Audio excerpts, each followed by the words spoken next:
Good morning children. आज हम लोग अवर बॉडी का नेक्स्ट पार्ट कंटिन्यू करेंगे। हमने स्केलेटल सिस्टम तक पहले पढ़ाई की है। अब the second organ system of our body is the muscular system. Muscles are the soft, fleshy inner parts of our body. There are about 600 muscles. All of these together make the muscular system. तो muscular system जो है वो muscle से बना हुआ है और हमारे बॉडी में जैसे हमने पढ़ा था 206 बोन्स होती हैं, उसी तरीके से हमारी बॉडी में 600 मसल्स भी होती हैं। और वो क्या है? फ्लैशी पार्ट है, ठीक है, फ्लैश से बना हुआ है, मांस से। Muscles are connected to bones. जो मसल्स हैं बोन्स के साथ मिली हुई हैं, कनेक्टेड हैं। They allow us to move different parts of our body. और वो मसल्स का क्या काम है? वो हमारे बॉडी के मूवमेंट को, different parts of the body को कैसे मूव होंगी उसमें वो हेल्प करती हैं। Some muscles move on their own. कुछ ऐसी मसल्स हैं जो खुद से मूव होती हैं, जैसे कि हमारी हार्ट की मसल्स, कार्डियक मसल्स जिसे हम बोलते हैं। कोई भी हार्ट बीट को या हार्ट की मसल्स को खुद से रोक नहीं सकता और खुद से चला नहीं सकता है, तो those are not in our control, इसलिए हम उन्हें इनवॉलेंट्री मसल्स भी कहते हैं। Okay, because they are not in our control. और कुछ ऐसी मसल्स होती हैं जो हमारे कंट्रोल में होती हैं, जैसे कि मूवमेंट ऑफ आवर आर्म्स, हाथ को हिलाना, पैर को हिलाना। जब हम चाहेंगे हम हिला सकते हैं, जब हम चाहें ना हिलाएं, तो वो कहलाती हैं वॉलेंट्री मसल्स, क्योंकि वो हमारे कंट्रोल में है। Okay children, the next system is the respiratory system, यानी हम सांस कैसे लेते हैं। We need to breathe in order to live. जीवन जीने के लिए हमें सांस लेना पड़ता है। Our nose, windpipe and lungs help in breathing, यानी कि हम सांस किससे लेते हैं? नोज़ से। देखिए यहाँ पिक्चर भी बनी हुई है। नोज़ से हम लोग सांस लेते हैं और फिर वो हमारी श्वास नली में जाती है, यानी विंड पाइप में जाती है। यहाँ दो पाइप्स होती हैं, एक में हवा जाती है, एक में खाना जाता है, भोजन जाता है। विंड पाइप के थ्रू वो एयर अंदर आती है और फिर कहाँ जाती है? हमारे फेफड़ों में, हमारे लंग्स में। ये देखिए हमारे दो यहाँ लंग्स हैं। तो all these together make up the respiratory system. Nose, windpipe और लंग्स मिला के तीनों पार्ट्स जो हैं वो रेस्पिरेटरी सिस्टम के पार्ट्स हैं। Okay, turn to your next page. Okay, we take in air through our nose. नाक से हम सांस लेते हैं। The air goes down the windpipe, जैसे कि मैंने आपको बताया, विंड पाइप के थ्रू वो अंदर जाती है। इट देन रीचेज़ द लंग्स, और कहाँ पहुँचती है वो हवा? इट रीचेज़ द लंग्स, हमारे फेफड़ों में। और कौन सी एयर हम लोग ब्रीथ इन करते हैं ह्यूमन बींग्स? ऑक्सीजन। और इनहेल करते हैं ऑक्सीजन और बाहर निकालते हैं, एक्सहेल करते हैं carbon dioxide. The lungs take in the gas called oxygen, और ऑक्सीजन फिर अंदर जाके क्या करता है? Oxygen burns food and gives us energy. वो जो हमने खाना खाया है वो उसको बर्न कर देता है, उसको अंदर जाके जला नहीं देता है। बर्न का मतलब है उसको, उसके न्यूट्रिएंट्स को हमारे ब्लड के साथ मिक्स करने में हेल्प करता है, और ताकि हमें काम करने के लिए एनर्जी मिल सके। The lungs then release the gas called carbon dioxide which we breathe out. और फिर जो इम्प्योर गैस होती है, इम्प्योर एयर जो होती है, कार्बन डाइऑक्साइड, वो उसमें से निकलता है और वो हम लोग ब्रीथ आउट बाहर निकाल देते हैं। The next one is the circulatory system, यानी हमारे बॉडी में ब्लड कैसे फ्लो करता है, डिफरेंट ऑर्गन्स में ब्लड कैसे पहुंचता है, उसके बारे में ये सिस्टम उससे रिलेटेड है।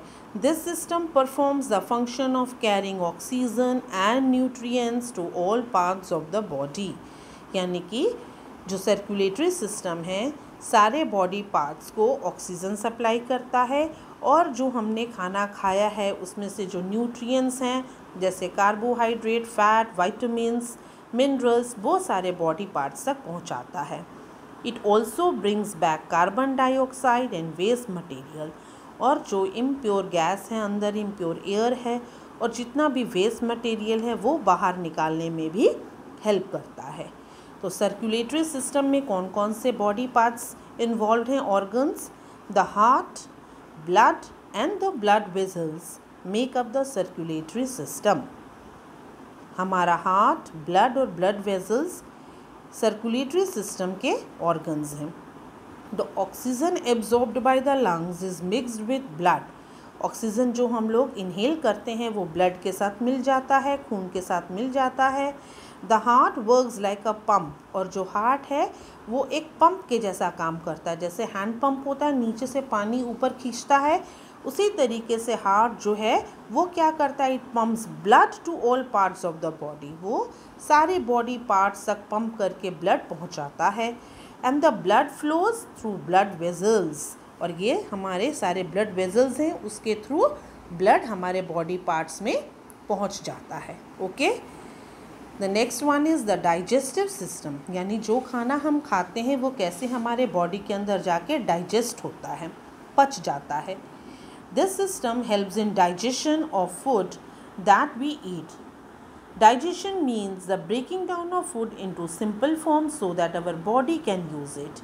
यानी कि कैसे हम जो खाना खाते हैं वो सिंपल फॉर्म में ब्रेक हो जाता है, टूट जाता है, और कैसे फिर हम उस बॉडी हमारी उससे यूज़ करती है, एनर्जी कैसे हमें उनसे मिलती है। The food that we chew in the mouth mixes with saliva and become softer. जब हम मुंह में खाना डालते हैं तो कैसे वो सॉफ्ट हो जाता है, जो हमारे मुंह के अंदर सलाइवा होता है, सलाइवा यानी कि जो थूक होती है उसके साथ मिक्स होके वो खाना सॉफ्ट हो जाता है।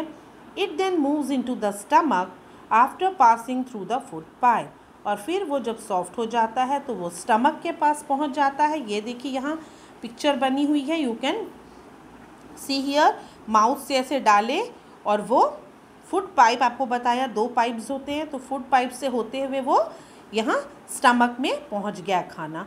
Okay children, in the stomach the food mixes with the digestive juices. अब फूड के अंदर, ये स्टमक के अंदर बहुत सारे डाइजेस्टिव जूसेस हैं जो डाइजेस्ट करने में हेल्प करते हैं।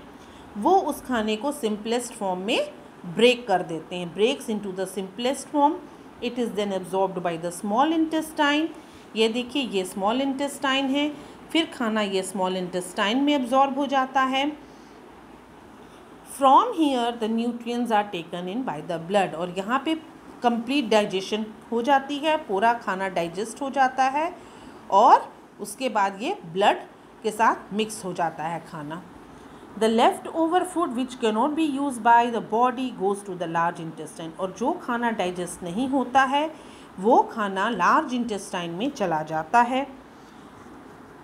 The large intestine absorbs water and prepares the leftover food as a solid stool, यानी कि उसमें से पानी को एब्जॉर्ब कर लेता है लार्ज इंटेस्टाइन, और सॉलिड फॉर्म में जो गंदगी बच जाती है जिसे हम स्टूल बोलते हैं, जो हम बाहर निकालते हैं वेस्ट प्रोडक्ट के तौर पर, वो हमारे बॉडी के थ्रू निकल जाता है एनस के थ्रू। एनस हमारा बॉडी का वो पार्ट है जहाँ से हम वेस्ट को बाहर निकालते हैं। ओके, जब हम सुबह फ्रेश होने जाते हैं वॉशरूम में।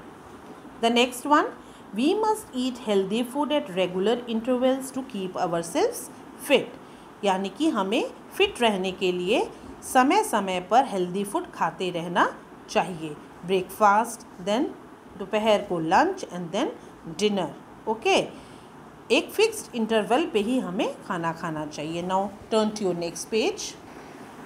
Now the next organ system is the excretory system, यानी जो वेस्ट, बॉडी का वेस्ट होता है वो कैसे हमारे बॉडी से बाहर निकलता है।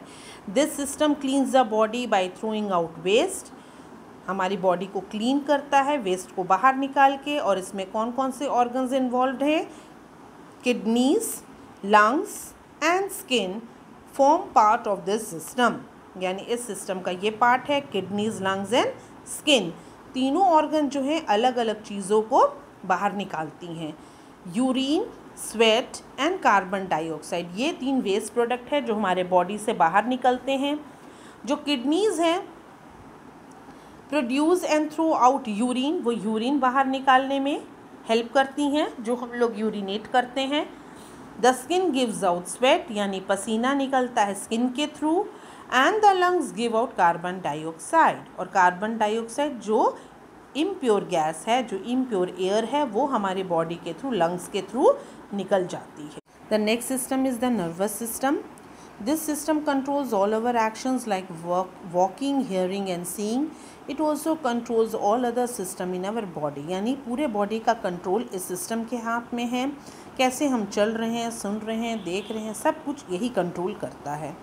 The brain, the spinal cord and nerves form the nervous system. ये देखिए, ये ब्रेन है, ये स्पाइनल कॉर्ड है और ये नर्व्स, ये सारे मिलके नर्वस सिस्टम को फॉर्म करते हैं, ये सारे organs. The brain controls the whole body. पता है आपको, ब्रेन पूरी बॉडी को कंट्रोल करता है. It helps us to decide, learn, think and understand. Brain से ही हम लोग कुछ भी याद कर सकते हैं, याद करने की शक्ति हमें ब्रेन देती है, कुछ सोचने की शक्ति, कुछ समझने की, या कुछ डिसाइड अगर हमें करना है कि हमें आज पढ़ाई करनी है कि नहीं करनी है, आज हमें स्कूल जाना है कि नहीं जाना है, तो सब कुछ डिसाइड करता है हमारा brain. The brain connects itself to each and every part of our body through the spinal cord and nerves. यानी कि सारी बॉडी पार्ट्स स्पाइनल कॉर्ड और नर्व्स के थ्रू हमारे ब्रेन के साथ कनेक्टेड है. Okay, the brain sends messages about what to do to all the parts of the body through nerves. तो नर्व्स के थ्रू ब्रेन मैसेज भेजता है. जैसे हम व्हाट्सएप पे मैसेज भेजते हैं, उसी तरीके से ब्रेन नर्व्स को मैसेज देता है कि हम किस बॉडी पार्ट को क्या काम करना है. Okay children, the last system is the reproductive system. आपने पढ़ा है कि जो लिविंग थिंग्स होते हैं वो रिप्रोड्यूस करते हैं, अपने जैसे बेबीज़ को प्रोड्यूस करते हैं, तो उस सिस्टम का नाम है the reproductive system. The organs of this system help to produce babies. Babies produce करने में हेल्प करता है ये system. The baby stage inside the mother's body for 9 months. यानी मम्मी के स्टमक के अंदर जो बेबी है वो 9 months बॉडी के अंदर रहता है. And it gets food and air from the mother's body. और वहीं उसको मदर के अंदर से ही वहीं उसको food, water, everything it is provided. And then after 9 months a newborn baby comes out of the mother's body. तो इस तरीके से ये सारे सिस्टम्स हैं. I hope you have followed all the systems. In the next class, we will discuss the question answers and the objective of this chapter. Thank you.